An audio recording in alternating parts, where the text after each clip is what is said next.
Namo tassa bhagavato arahato sama sambuddhassa.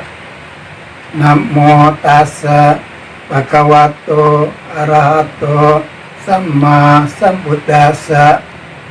Namo tassa bhagavato arahato sama sambuddhassa.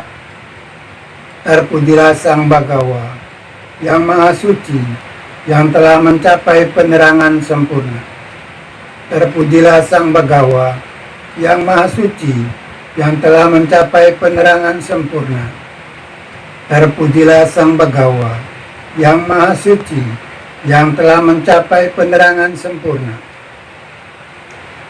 Dhammahave rakati dhammacare, Dhamma sucine suka mawahati, Esa nisamso dhamma sucine, nak dukati gacanti dhammakari. Dhamma akan menjadi pelindung bagi mereka yang mempraktekkan Dhamma. Praktek Dhamma akan membawa kebahagiaan.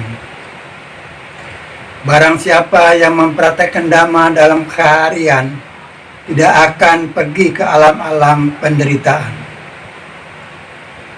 Para Romo Ramani yang saya hormati, serta para duta Dharma yang saya cintai, ibu, bapak, dan saudara-saudara sedharma yang berbahagia, terimalah salam dalam Dharma. Namo Buddhaya. Ceramah yang saya akan bawakan pada malam hari ini berjudul Marilah kita bermeditasi Vipassana.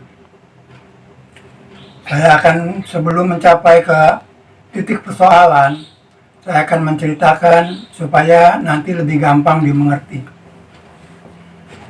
Saudara-saudari sedhamma yang berbahagia, kalau kita misalnya adakan upacara perkawinan ataupun upacara mempelai atau pindah rumah, kemudian pada saat kita menerima hadiah, karena mungkin ada teman kita yang sangat dekat memberikan hadiah yang sangat berharga, yaitu misalnya yang untuk ibunya dikasih gerang yang bertaburan berlian, dan bapaknya dikasih arloji yang dari Swiss. Bagaimana perasaan ibu bapak? Pasti akan gembira atau sedih? Tentunya akan gembira. Gembira itu adanya di mana? Di gelang berlian, di arloji, atau di mana? Kebahagiaan itu adanya di sini, di dalam diri kita sendiri, bukan di luar. Jadi kalau mencari kebahagiaan itu carinya di dalam, bukan cari di luar. Kemudian apabila satu hari karena ada urusan penting, misalnya saudara diundang suami istri ke satu upacara perkawinan, maka gelangnya dipakai oleh istrinya dan bakal memakai arlojinya. Setelah sampai di tempat perjamuan, karena kurang hati-hati, gelangnya jatuh dan pecah, di mana berliannya acak-acakan, dan arlojinya juga jatuh, terinjak, jadi ringsek. Bagaimana kira-kira pikiran Bapak? Perasaan Bapak bagaimana? Senang apa susah? Susah. Susah itu adanya di mana? Di berlian atau di arloji? Susah itu adanya di sini, di dalam diri kita sendiri. Oleh karena itu, suka duka itu adanya di dalam. Nggak usah dicari keluar, cari aja di dalam. Oleh karena itu sangat penting pengertian ini untuk kita mengerti bahwa mengapa pikiran kita menjadi susah atau senang. Tentu ada sebabnya. Sebabnya adalah keakuan, yaitu ego. Ego kita, makin besar egonya, makin besar kemelekatan kita kepada objek. Dan dari pikiran yang bersifat ego ini, dia akan turun ke bawah, yaitu mempengaruhi wedana atau perasaan. Jadi setelah pikirannya kesel atau menderita, jadi perasaannya juga nggak enak. Karena itu antara pikiran dan perasaan itu terjadi hubungan timbal balik yang disebut paticca samuppada, atau hubungan sebab akibat yang saling bergantungan. Kemudian dari perasaan akan turun pula kepada jasmani. Jasmani kita, kalau pikiran kita sedang susah, perasaan sedang tidak enak, dikasih apapun rasanya nggak enak. Biasanya orang itu misalnya suka sama soto. Pada saat perasaannya nggak enak, dikasih makan soto pun rasanya nggak enak. Jadi oleh karena itu pikiran mempengaruhi perasaan, perasaan mempengaruhi badan jasmani. Sampai di sini saya kira cukup untuk sementara. Meditasi secara umum di dalam Buddhis dikenal sebagai bawana, artinya mengembangkan. Oleh karena itu pengertian meditasi itu sangat jauh bedanya dengan pengertian bawana. Sang Buddha mengajarkan bawana, ada dua macam bawana, yaitu vipassana bawana dan samatha bawana. Di dalam vipassana bawana, kita mengembangkan kesadaran kita untuk menjadi lebih kuat, terus dikembangkan, tidak terhenti-henti. Sedangkan samatha bawana itu untuk mencapai ketenangan batin. Oleh karena itu, baik vipassana dan samatha itu harus bisa kita bedakan. Banyak para guru, para acarya meditasi itu biasanya mengambil pertama adalah dengan samatha bawana. Setelah pikirannya tenang, dia langsung masuk ke dalam vipassana bawana. Objek-objek daripada meditasi samatha ada 40, tetapi kita umumnya kita pakai satu, yaitu pernapasan anapanasati. Memperhatikan napas keluar masuk hidung. Itu yang diperhatikan. Pikiran dicurahkan ke situ, jangan kemana-mana. Terus menerus ke situ. Jadi napas masuk keluar, masuk keluar. Kalau nanti sampai mencapai ketenangan, itu tandanya ketenangan. Apabila napas masuk keluar udah tidak bisa dideteksi, nggak tahu napas masih keluar masuk atau tidak, udah nggak bisa dideteksi, maka itu berarti pikiran udah mencapai ketenangan. Dari situ kita langsung masuk ke vipassana. Vipassana objeknya yaitu nama rupa, nama batin dan rupa jasmani. Jadi ini yang menjadi objek kita. Dan menurut Buddhaghosa, Acarya Buddhaghosa yang hidup pada 400 tahun Masehi, itu mengajarkan anapanasati melalui pernapasan juga bisa dipakai sebagai vipassana. Sebab sama juga sih nama rupa. Tapi menurut mahasiswa Yadao, kalau napas masuk keluar hidung itu kelihatan terlalu sempit. Maka diperhatikan adalah perut. Perut kembang, perut kempis. Perut kembang artinya napas masuk. Perut kempis artinya napas keluar. Itu diperhatikan kembang kempisnya perut. Terus diperhatikan, jangan lalai. Terus diperhatikan kembang kempisnya perut. Di dalam melakukan meditasi, ada beberapa hal yang patut kita perhatikan.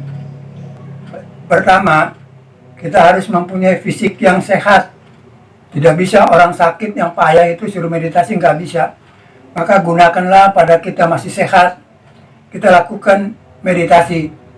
Balik dilakukan setiap hari. Kemudian saya kasih tahu mengenai posisi dari meditasi. Posisi meditasi ada 4 macam yang umum, yaitu meditasi duduk. Duduknya seperti ini, ya. Jadi duduknya satu kaki di depan, satu kaki di belakang. Jangan saling tindih. Kalau saling tindih itu cepat menjadi sakit. Jadi satu di depan, satu di belakang. Tangannya ditaruh di atas paha mendekati perut. Baik kanan kiri ditumpuk begini.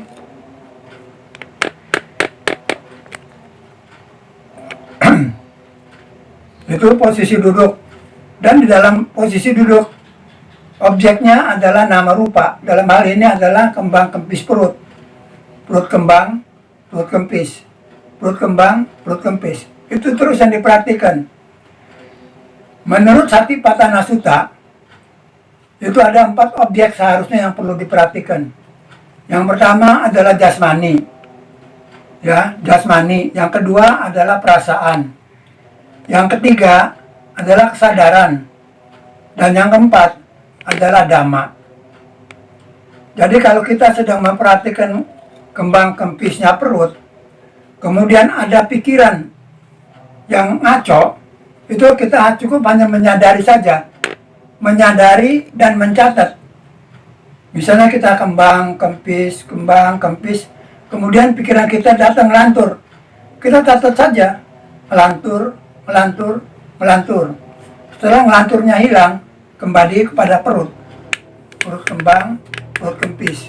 Perut kembang, perut kempis. Kemudian apabila timbul rasa sakit, biasanya sakit itu dirasakan terlebih dahulu ada di telapak kaki atau di kaki. Baik di telapaknya maupun di pahanya ataupun titik sentuh pantat, itu akan terasa lebih sakit duluan. Tapi itu nggak umum, ada juga yang langsung sakit pinggang, ya, atau mumet. Itu perlu diperhatikan. Jadi pada saat kita duduk, kembang kempis, kemudian ada perasaan sakit, maka kembang kempisnya dilepas. Kita pindah ke pos yang duduk itu, yang sakit. Kita perhatikan objek sakit yang dominan. Kalau sakitnya banyak, itu dicari satu aja yang paling kuat.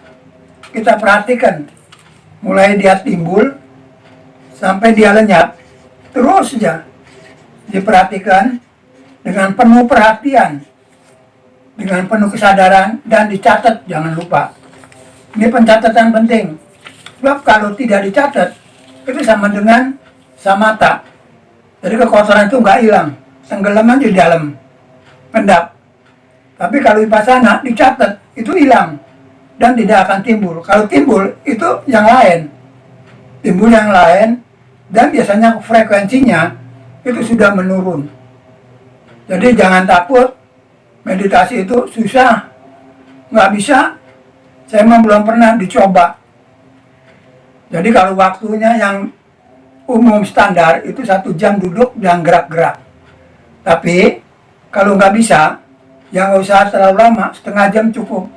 Tapi badannya tegak, kepala tegak, tangan kedua ditaruh di atas pangkuan atau mendekati perut, gitu ya. Itu posisinya. Kemudian apabila terjadi kesadaran ini sangat megang kunci. Di dalam prakteknya, kesadaran itu akan dimulai dengan perhatian. Jadi perhatian itu merupakan ujung tombak daripada kesadaran. Kita perhatikan dengan serius. Objek itu yang timbul kembang kempisnya perut, diperhatikan dengan betul-betul. Jangan keluyuran. Bila keluyuran, catat. Bila timbul sakit juga catat sampai dia hilang. Kembali timbul kembang kempisnya perut dengan penuh perhatian. Jangan salah, terus dengan perhatian. Jangan nanti saudara perhatiannya beda. Waktu kembung, saudara bilang kempis. Waktu kempis, saudara bilang kembung. Jangan. Lihat aja posisinya. Kalau kembung, bilang kembung. Dan catat. Sadari kembung, dicatat. Cara gimana catat dalam batin? Dicatat aja. Kembung, kembung, kembung. Kempis, kempis, kempis. Begitu. Pada meditasi berbaring juga sama. Objeknya kembang kempis perut. Jadi sama, cuman posisinya itu berbaring. Berbaring ke arah kanan. Tangan kanan ditaruh di belakang kepala. Jadi begini bentuknya, dekat belakang kuping. Dan biasanya posisi ini sangat cepat lelah, biasanya tangan nggak kuat. Jadi sangat disarankan yang duduk dan berdiri. Kemudian yang keempat adalah meditasi jalan. Meditasi jalan, objeknya yaitu gerakan kaki. Dan gerakan hanya harus dilakukan secara perlahan-lahan, dengan penuh kesadaran dan dicatat. Misalnya, waktu ingin berjalan, kaki naik, angkat. Setelah itu, dorong, atau maju. Kemudian turun, sentuh, tekan. Kemudian diganti kaki sebelahnya. Begitu seterusnya. Jadi angkat. Kemudian naik, angkat, dorong, turun, sentuh. Ini posisi jalan. Jadi 4 posisi ini yang biasa kita lakukan, tapi umumnya cuma 3. Yang 1 berbaring jarang dilakukan, karena gampang kita masuk kepada meditasi janangor, yaitu meditasi ngorok. Ya, jadi jangan dilakukan sebaiknya.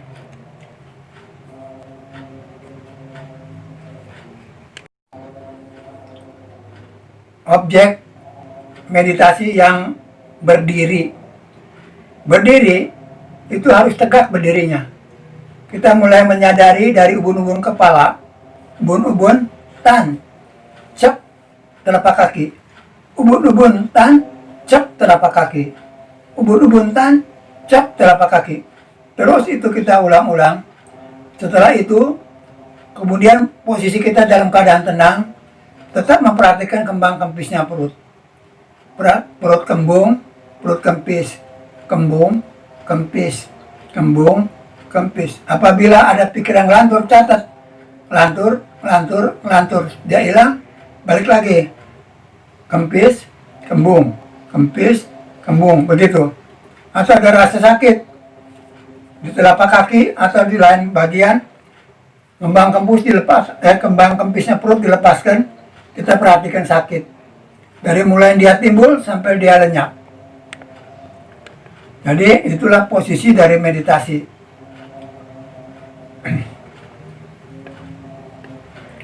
Selanjutnya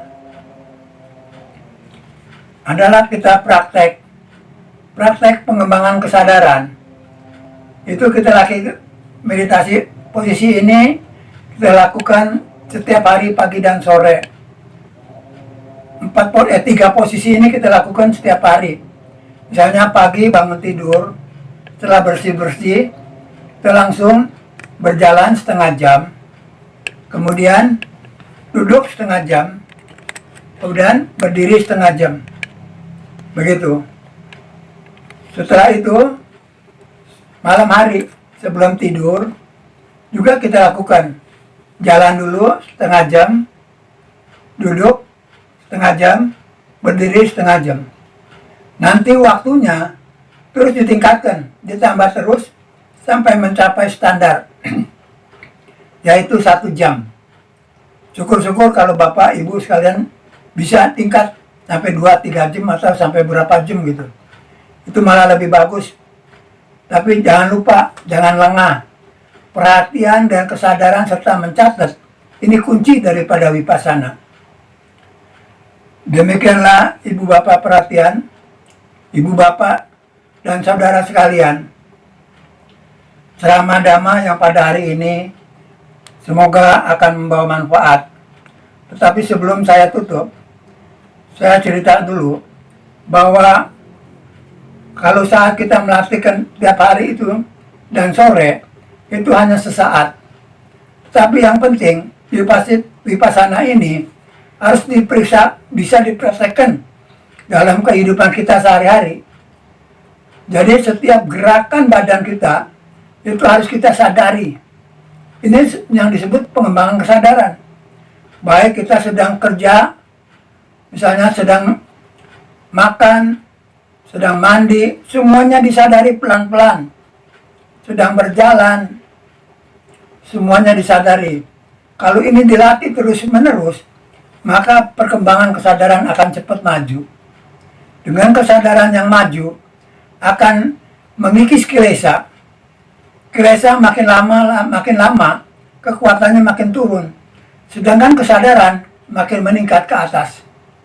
Oleh karena itu, dengan kesadaran yang penuh, terus naik, sampai mencapai puncaknya. Ini bisa mengatasi semua kilesa yang ada di dalam diri kita. Baik yang kasar, yang sedang, ataupun yang halus, seperti anusaya kilesa, yaitu awija atau moha. Ini bisa dipapat, karena kesadaran kita sudah mencapai puncak, di mana panya akan timbul dengan sendirinya. Demikianlah, selamat malam, Ibu, Bapak, dan saudara sekalian.